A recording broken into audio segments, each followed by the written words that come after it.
बिस्मिल्लाहिर्रहमानिर्रहीम। आज हम लोग स्टार्ट करने वाले हैं 8051 की असेंबली लैंग्वेज प्रोग्रामिंग को। 8051 है क्या चीज़? 8051 एक माइक्रो कंट्रोलर है। उसकी असेंबली लैंग्वेज में प्रोग्रामिंग किस तरह की जाती है इसे हम लोग डिस्कस करेंगे। लेकिन ये जो लेक्चर होने वाला है हमारा, ये बिल्कुल एक बेसिक लेक्चर होगा जिसमें हम लोग असेंबली लैंग्वेज का कॉन्सेप्ट समझेंगे, हार्डवेयर देखेंगे कि 8051 माइक्रो कंट्रोलर का हार्डवेयर किस तरीके से बना होता है, और जो प्रोग्रामिंग है उसे हम नेक्स्ट लेक्चर से स्टार्ट करेंगे।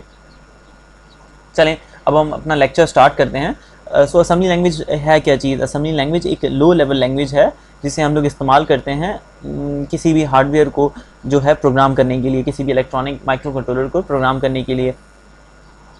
अब ये लो लेवल लैंग्वेज जो है, इसे लो लेवल लैंग्वेज ही क्यों कहते हैं? लो लेवल लैंग्वेजेस उन लैंग्वेजेस को कहा जाता है जो हार्डवेयर के ज़्यादा करीब होती हैं, जिन्हें हार्डवेयर बहुत इजीली अंडरस्टैंड कर सकता है। जैसे कि हम लोग जानते हैं एक कंप्यूटर जो है वो अंडरस्टैंड करता है वंस एंड ज़ीरोज़ की लैंग्वेज।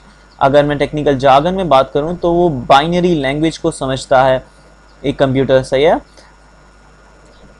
सो ये असेंबली लैंग्वेज एक लो लेवल लैंग्वेज होती है जो कि हार्डवेयर के ज़्यादा करीब होती है। अब ये लैंग्वेजेस क्रिएट क्यों की गई? लैंग्वेजेस क्रिएट करने का मकसद यही था कि हम लोग जो है इन जो हार्डवेयर है जो कि वंस एंड ज़ीरोज़ की लैंग्वेज को समझता है, जो कि हमारे लिए बहुत मुश्किल है इसको इसके अंदर पैटर्न्स को पिकअप करना और इसको जो है प्रोग्राम करना। सो इसीलिए लैंग्वेजेस बनाई गई, मल्टीपल लैंग्वेजेस, ताकि इस हार्डवेयर को प्रोग्राम किया जा सके। अब ये जो पिरामिड आपको नज़र आ रहा है, ये पिरामिड अगर हम लोग नीचे से ऊपर की तरफ जाएंगे तो इसमें जो लेवल ऑफ डिफ़िकल्टी है, LOD जिसे मैं कहूँगा, वो क्या होता जाएगा? वो डिक्रीज़ होता जाएगा। जैसे जैसे टेक्नोलॉजी हमारी जो है वो डेवलप होती रही, तो हम ह्यूमंस ने जो है, प्रोग्रामर्स ने न्यू न्यू लैंग्वेजेस बना दी, जैसे कि पास्कल, सी, फोर्टॉन और पाइथन, जैसे कि आज कल हमें नज़र आती है, ये बना दी ताकि हमारे लिए बहुत ईजी हो जाए किसी भी हार्डवेयर को प्रोग्राम करना। और हाई लेवल लैंग्वेजेस जो होती हैं वो इजी टू प्रोग्राम होती हैं, उसमें हम डायरेक्ट इंग्लिश वर्ड्स को इस्तेमाल करते हैं, सो ये इजी टू अंडरस्टैंड भी होती हैं। लेकिन स्टिल अगर हम देखें तो असेंबली लैंग्वेज जो है वो अपनी ही इंपॉर्टेंस रखती है। अब इसकी इंपॉर्टेंस अभी भी क्यों है? इस टेक्नोलॉजिकल दौर में अभी भी असेंबली लैंग्वेज अगर इतनी इंपॉर्टेंस रखती है तो क्यों रखती है, इसका मकसद हम समझेंगे। और वो मकसद समझाने के लिए मैं आपको एक बेसिक इंस्ट्रक्शन बताऊंगा कि फॉर एग्जांपल पाइथन में आपने एक कोड लिखा, output inverted commas hello world. ये बहुत ही एक सिंपल इंस्ट्रक्शन है, सही है, पाइथन की। और इसका मतलब क्या है आप पढ़कर भी समझ सकते हैं। आउटपुट क्या कराना है? ये हेलो वर्ल्ड आउटपुट करा देना है किसी भी आउटपुट डिवाइस पे। ये पाइथन की हाई लेवल लैंग्वेज की एक सिंपल इंस्ट्रक्शन है।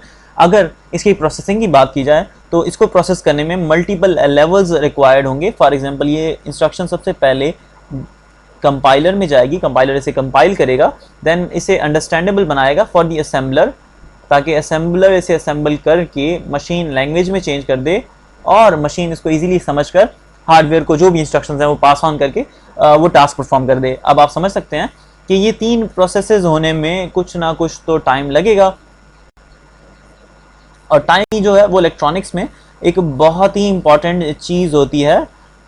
इवन माइक्रो सेकेंड्स और मिली सेकेंड्स का टाइम जो होता है, डिले, ये बहुत ही क्रूशल होता है। अब असेंबली लैंग्वेज क्या करती है? अगर हम देखा जाए तो असेंबली लैंग्वेज डायरेक्टली क्या करती है?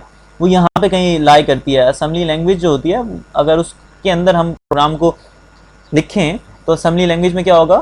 प्रोग्राम डायरेक्ट असेंबलर में जाएगा, देन मशीन लैंग्वेज में चेंज होकर हार्डवेयर को इंस्ट्रक्शन प्रोवाइड कर देगा। तो आप देख रहे होंगे इसमें ये जो पार्ट था कंपाइलर का, ये क्या हुआ? ये स्किप हुआ, और इससे क्या हुआ? ये जो कंपाइलर जो कंपाइल कर रहा था, ये क्या कर रहा था? ये भी कुछ ना कुछ टाइम ले रहा था उस इंस्ट्रक्शन को प्रोसेस करने में। सो ये टाइम क्या हो गया? सेव हो गया। सो आप यहाँ से इसकी इंपॉर्टेंस निकाल सकते हैं कि ये क्या करती है? ये फास्ट होती है, और इससे क्या होता है? हमारा टाइम सेव हो रहा होता है, एग्जीक्यूशन टाइम सेव होता है। इसके और भी बहुत सारे बेनिफिट्स हैं जो कि अगर मैं आपको बताऊं, क्योंकि हार्डवेयर के ज़्यादा करीब है तो आपके लिए अंडरस्टैंडेबल हो जाता है मेमोरी के अंदर इंस्ट्रक्शंस किस तरीके से पास हो रही हैं। How instructions are pass in memory, how instructions are processed, ये भी आपको बहुत इजीली समझ आ जाता है अगर आप मशीन लैंग्वेज जो असेंबली लैंग्वेज है इसे अंडरस्टैंड करते हैं। सो ये एक बेसिक कॉन्सेप्ट था असेंबली लैंग्वेज का। अब हम लोग मूव ऑन करेंगे अंडरस्टैंड करने के लिए कि ये माइक्रो कंट्रोलर क्या होता है। ये माइक्रो कंट्रोलर है क्या चीज़? आमतौर पर लोग जो है माइक्रो कंट्रोलर और माइक्रो प्रोसेसर को इंटरचेंजेबली इस्तेमाल करते हैं। लोग ये समझते हैं कि ये दोनों एक ही चीज़ है, बट इनके इनके बीच में एक बहुत ही सब्टल डिफरेंस है। वो मैं आपको समझाऊंगा कि इन दोनों के बीच में डिफरेंस क्या है। जो माइक्रो कंट्रोलर है वो एक ऐसी डिवाइस होती है जिसके अंदर जो होता है माइक्रो प्रोसेसर भी होता है और बहुत सारी पेरिफेरी डिवाइसेस भी जो होती हैं वो कनेक्टेड होती हैं, like RAM, ROM, analog to digital converter, oscillators वगैरह। ये सारे क्या होते हैं, ये एक ही चिप में एडेड होते हैं और कोई एक खास टास्क या एप्लीकेशन के लिए हम लोग माइक्रो कंट्रोलर को इस्तेमाल कर रहे होते हैं। जबकि अगर हम माइक्रो प्रोसेसर की बात करें तो माइक्रो प्रोसेसर एक स्टैंड अलोन डिवाइस है। अगर हम इसे कहें कि ये माइक्रो कंट्रोलर का ब्रेन है तो इसमें कोई मजायका नहीं होगा, ये सच में ही माइक्रो कंट्रोलर का ब्रेन होता है माइक्रो प्रोसेसर। और ये जितनी भी इंस्ट्रक्शंस होती हैं उन्हें अंडरस्टैंड करता है और उन्हें प्रोसेस करके आगे जो टास्क परफॉर्म कराने होते हैं उसे दे रहा होता है। सो माइक्रो प्रोसेसर एक पार्ट है माइक्रो कंट्रोलर का, जबकि ये एक स्टैंड अलोन डिवाइस है। माइक्रो प्रोसेसर जो होता है जनरल पर्पस डिवाइस भी इसे कह सकते हैं।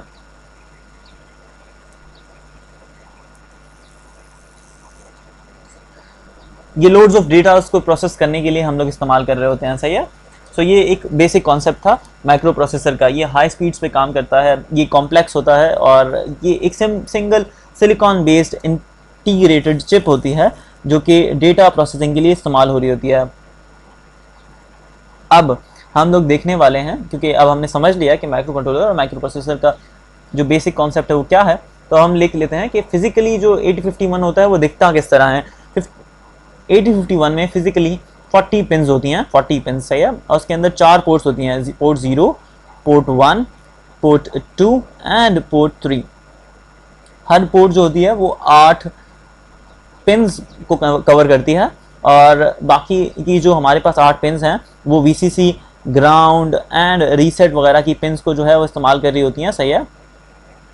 सो ये बेसिक हमारे पास एक 8051 है जो कि इसका फिजिकली किस तरीके से दिखता है। अगर हम लोग ब्लॉक डायग्राम में देखें तो एक 8051 में क्या क्या चीज़ें इंक्लूडेड होती हैं वो भी देख लेते हैं। इसके अंदर हमारे पास 2 टाइमर्स होते हैं और ये देखें आप, ये अगर ऑसिलेटर को देख सकें, अगर आपको नज़र आ रहा हो तो ये XTEL 1 और XTEL 2, यहाँ पे 2 ऑसिलेटर्स हमारे पास कनेक्ट होते हैं। 2 इसके अंदर ऑसिलेटर्स होते हैं और IO पोर्ट्स होती हैं 4, जैसे कि मैंने आपको बता दिया। 8 बिट्स की IO पोर्ट्स होती हैं इसमें इसकी जो मेमोरी होती है, इंटरनल मेमोरी, अगर रोम की बात करूं तो 4 किलोबाइट्स की होती है। 4 किलोबाइट्स का मतलब है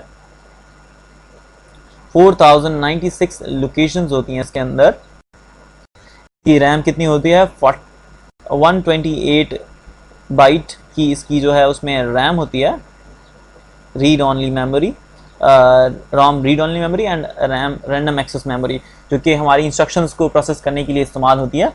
दैन इसमें 2 इंटरप्ट्स होती हैं, इंटरप्ट कंट्रोलर होता है, इसमें एक CPU होता है जो कि सारी इंस्ट्रक्शंस को प्रोसेस कर रहा होता है, और सीरियल पोर्ट होती है ट्रांसमिशन और रिसीविंग के लिए।